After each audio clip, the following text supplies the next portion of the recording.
Hello दोस्तों, Gurukul bye विकास में आपका स्वागत है। और आज हम डिस्कस करेंगे 19 जून के इम्पोर्टेंट करंट अफेयर को। तो चलिए दोस्तों शुरू करते हैं। देखिए, पहला न्यूज़ है कि विज्ञान के क्षेत्र में 2024 कावली पुरस्कार विजेताओं की घोषणा की गई। 2024 के कावली पुरस्कार विजेताओं की घोषणा जो है वो विज्ञान के क्षेत्र में कर दी गई। देखिए, तंत्रिका विज्ञान, खगोल विज्ञान और नैनो विज्ञान में महान कार्य के लिए 2024 कावली पुरस्कार विजेताओं की घोषणा की गई है। ये 3 क्षेत्रों में, तंत्रिका विज्ञान, खगोल विज्ञान और नैनो विज्ञान में ये अवार्ड जो है प्रदान किए गए हैं। देखिए, खगोल विज्ञान में इस वर्ष खगोल भौतिकी का पुरस्कार हार्वर्ड विश्वविद्यालय के डेविड चारबोनी और मैसाचुसेट्स इंस्टीट्यूट ऑफ टेक्नोलॉजी की सारा सीगर को प्रदान किया गया। किसे किसे? तो सारा सीगर और डेविड चारबोनी को खगोल भौतिकी यानी कि खगोल विज्ञान का पुरस्कार जो है प्रदान किया गया। नैनो क्षेत्र में किसे दिया गया? तो नैनो विज्ञान के क्षेत्र में शिकागो विश्वविद्यालय के आम्रपाल, ठीक है, और नॉर्थ वेस्टर्न विश्वविद्यालय के चॉड मिर्किन को ये नैनो विज्ञान का पुरस्कार जो है प्रदान किया गया है। ओके, देखिए, तंत्रिका विज्ञान के क्षेत्र में किसे प्रदान किया गया? तो तंत्रिका विज्ञान के क्षेत्र में पुरस्कार जो है नैन्सी कैनविसर, ठीक है, राफेल विश्वविद्यालय के विनरिक फ्रीवाल्ड को और बर्केले में कैलिफोर्निया विश्वविद्यालय की डोरिस तसाव को ये अवार्ड जो है प्रदान किया गया है। ठीक है दोस्तों, देखिए, वर्ष 2000 में अमेरिका के फ्रेड कावली नामक व्यक्ति द्वारा कावली फाउंडेशन की शुरुआत की गई थी और इसी फाउंडेशन की तरफ से प्रतिवर्ष जो है वो कावली पुरस्कार जो है वो प्रदान किया जाता है। कावली फाउंडेशन का उद्देश्य जो है सभी लोगों की भलाई के लिए विज्ञान को आगे बढ़ाना है। ठीक, पहली बार कब दिया गया था? तो पहली बार ये 2008 में इसकी घोषणा की गई थी और 7 लोगों को ये प्रदान किया गया, जबकि 2024 में इस बार ये 8 लोगों को, टोटल 8 लोगों को ये अवार्ड जो है वो प्रदान किया गया है। विज्ञान के 3 क्षेत्रों में, तंत्रिका विज्ञान, भौतिक विज्ञान और नैनो विज्ञान में ये प्रदान किया गया है। ओके, नेक्स्ट देखते हैं। नेक्स्ट न्यूज़ है, गौतम गंभीर को भारतीय पुरुष क्रिकेट टीम का मुख्य कोच जो है वो नियुक्त किया गया है। जैसा कि हम सभी जानते हैं कि कोलकाता नाइट राइडर्स के ये कोच थे, तो उनकी सफलता को देखते हुए इंडिया टीम ने भी उनको अपना हेड कोच नियुक्त किया गया है। देखिए, पूर्व सलामी बल्लेबाज गौतम गंभीर की भारतीय पुरुष क्रिकेट टीम के मुख्य कोच के रूप में नियुक्ति जो है वो की गई है। ठीक है, पिछले कई महीनों से गंभीर भारतीय क्रिकेट टीम के कोच पद की दौड़ में शामिल है, क्योंकि मौजूदा कोच जो राहुल द्रविड़ है उनका अनुबंध जो है मौजूदा T20 विश्व कप जो फिलहाल में चल रहा है उसके बाद ये समाप्त होने वाला है। ठीक है, फिलहाल पारस महाम्बरे और टी दिलीप क्रमशः गेंदबाजी और फील्डिंग कोच है। ठीक है, देखिए, वही बात है कि गंभीर को कोलकाता नाइट राइडर्स ने IPL 2024 का खिताब जीता। ठीक है, KKR के में उनके नेतृत्व की व्यापक रूप से प्रशंसा की गई, जिनसे उन्हें शीर्ष कोचिंग उम्मीदवार के रूप में उभरने में योगदान दिया गया। ठीक है, गंभीर 2007 में भारत T20 विश्व कप विजेता टीम में शामिल थे और 2011 में जो वनडे वर्ल्ड कप हुआ था उसमें भी जो है ये टीम का हिस्सा थे और अहम भूमिका निभाई थी भारत की जीत के लिए। तो ओके, तो भारत के नए कोच कौन होंगे? मुख्य कोच तो गौतम गंभीर। ओके, ठीक है, नेक्स्ट देखते हैं। नेक्स्ट न्यूज़ है कि मुंबई जो है प्रवासियों के लिए भारत के सबसे महंगे शहर के रूप में शीर्ष स्थान। ठीक है, मुंबई जो है प्रवासी जो भी आते हैं वहाँ पे उनके लिए सबसे महंगे शहरों में टॉप पर है। देखिए, भारत की वित्तीय राजधानी ने देश में प्रवासियों के लिए सबसे महंगे शहर के रूप में शीर्ष स्थान जो है बरकरार रखा है। यानी इससे पहले भी मुंबई जो है सबसे ज़्यादा खर्चा में टॉप पे था। ठीक है, जिसके बाद दिल्ली का स्थान है, यानी कि सबसे पहले स्थान पे है मुंबई और दूसरे स्थान पे, सेकंड स्थान पे दिल्ली। ठीक है, एशिया के भीतर मुंबई और दिल्ली ने रैंकिंग में ऊपर की ओर गति की है, यानी कि इनकी जो रैंकिंग है वो ऊपर की तरफ बढ़ी है। ठीक है, और मुंबई 6 पायदान ऊपर चला, जबकि दिल्ली जो है 2 पॉइंट जो है वो नीचे आया है। ओके, देखिए, मर्सर के 2024 कास्ट ऑफ लिविंग सर्वे के अनुसार मुंबई प्रवासियों के लिए एशिया में 21वें सबसे महंगे शहर के रूप में स्थान पर है। ठीक है, एशिया में 21वें सबसे महंगा शहर मुंबई है, जबकि दिल्ली इस क्षेत्र में सर्वेक्षण किए गए स्थानों में 30वें स्थान पर है। यानी कि एशिया में महंगे शहरों की सूची में जो मुंबई है वो 21वें स्थान पे है, जो दिल्ली है वो 30वें स्थान पर है, और इंडिया में मुंबई जो है टॉप पर है, और सेकेंड स्थान पे जो है महंगाई में दिल्ली है। ठीक है, देखिए शीर्ष 10 सबसे महंगे शहर में 1 से 10 रैंक है, जिसमें हांगकांग है, सिंगापुर है, ज्यूरिक है, जिनेवा, बेसल, बर्न, न्यूयॉर्क शहर, लंदन, नसाउ और लॉस एंजल्स है। ठीक है, और सबसे लो वाले जो सबसे सस्ता शहर है उसमें देखिए हवाना है,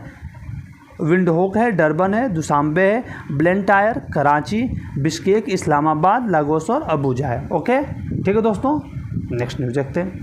नेक्स्ट है महाराष्ट्र के किसान सिद्धेश साकोरे को यूएन एजेंसी ने भूमि नायक घोषित किया। भूमि नायक किसे घोषित किया गया है?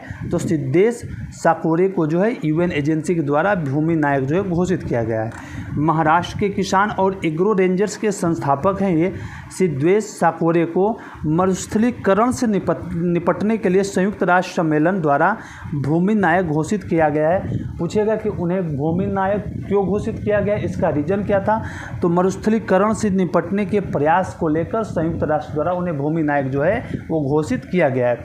विश्व मरुस्थलीकरण और सूखा दिवस के अवसर पर यूएनसीसीडी ने जर्मनी के बार्न में एक कार्यक्रम में 10 भूमि नायकों के नामों की घोषणा की, जिसमें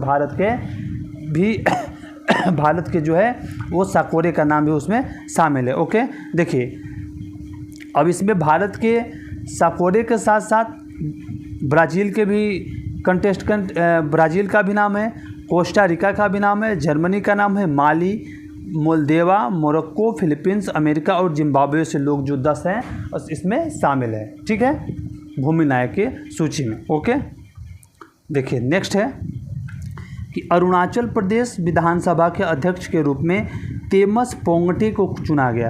अरुणाचल प्रदेश विधानसभा का स्पीकर किसे नियुक्त किया गया है?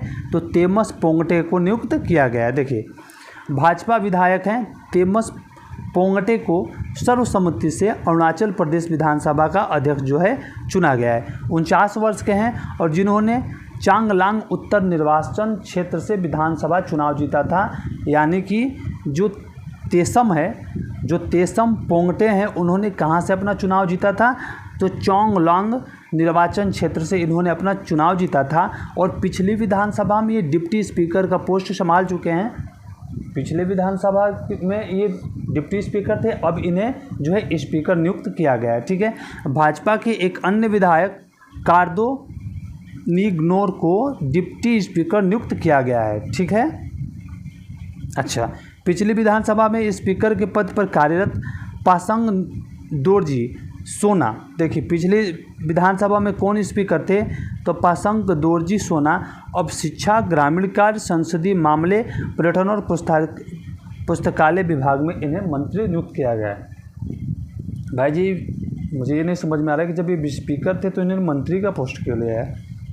खैर ठीक है, नेक्स्ट देखते हैं। अच्छा, अरुणाचल प्रदेश राजधानी ईटानगर, राज्यपाल कौन है? कैवल्य, और मुख्यमंत्री फिलहाल हाल ही में नियुक्त हुए हैं पेमा खांडू जी। ओके, अगला है कि भारत ने रूस के कजान में चल रहे ब्रिक्स खेलों में अपना पहला पदक जीता। कहाँ पे?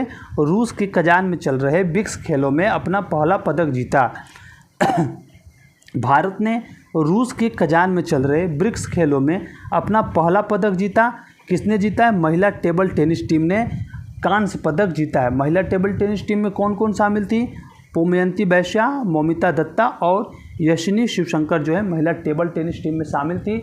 और महिला टेबल टेनिस टीम ने जो है वो कांस्य पदक जीता है। ठीक है, ये भारतीय महिला टेबल टेनिस टीम जो है वो चीन से हार गई और रूस के शहर कजान में उन्हें सिर्फ कांस्य पदक से ही संतोष करना पड़ा। वहीं भारतीय पुरुष टीम अपने क्लासिफिकेशन मैच में बहरीन पर जीत हासिल करने के बाद 5वें स्थान पर रही। यानी कि ब्रिक्स खेल में जो कि रूस के कजान में चल रहा है वहाँ पर भारतीय टीम जो है वो 5वें स्थान पर अपना दबदबा बनाए रखी है। ओके, देखिए ये ब्रिक्स खेल के बारे में जानते हैं कि ये कैसे और कहाँ होता है। तो ब्रिक्स खेल जो है ब्रिक्स देशों द्वारा आयोजित एक वार्षिक बहु खेल आयोजन है। इसका आयोजन जो है वो आम तौर पर उस देश द्वारा किया जाता है जो उस वर्ष जो है समूह की अध्यक्षता करेगा। यानी कि ब्रिक्स शिखर सम्मेलन जो इस बार कहाँ होना है, तो इस बार 22 अक्टूबर से होना है रूस के कजान में। तो वही कहने का मतलब है कि जहाँ पर ब्रिक्स का सम्मेलन होना है वहीं पे ब्रिक्स खेलों का आयोजन उस साल किया जाता है। ठीक है। ब्रिक्स एक अंतर सरकारी संगठन है जिसमें ब्राज़ील, रूस, भारत, चीन, दक्षिण अफ्रीका, ईरान, मिस्र, इथोपिया और संयुक्त अरब अमीरात शामिल है। देखिए, इथोपिया, मिस्र और संयुक्त अरब अमीरात को इस वर्ष शामिल किया गया है। ठीक है। अब जैसा कि हमने यहाँ पे कहा गया है, देखिए यहाँ पे मेंशन है कि ब्रिक्स खेल वहाँ पर आयोजित होते हैं जिस वर्ष उस देश में ब्रिक्स सम्मेलन का आयोजन किया जाता है। तो रूस जो है 22 से 24 अक्टूबर 2024 तक कजान में ब्रिक्स शिखर सम्मेलन का आयोजन करेगा और ये 16वां ब्रिक्स शिखर सम्मेलन है। कौन सा? 16वां ब्रिक्स शिखर सम्मेलन है। ओके दोस्तों, ठीक है। चलिए नेक्स्ट देखते हैं। ठीक है, अच्छा। और इसकी एक चीज़ और, इसका मुख्यालय कहाँ है ब्रिक्स का? तो इसका मुख्यालय जो है वो संघाई। कहाँ है?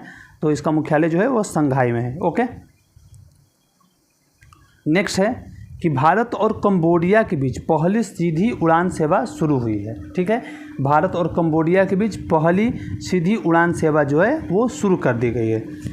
कंबोडिया के उप प्रधानमंत्री नेत सोउन और देश में भारतीय राजदूत देवयानी खोबरागडे ने नोम पेन और दिल्ली के बीच पहली सीधी उड़ान सेवा शुरू की है। कहाँ पे?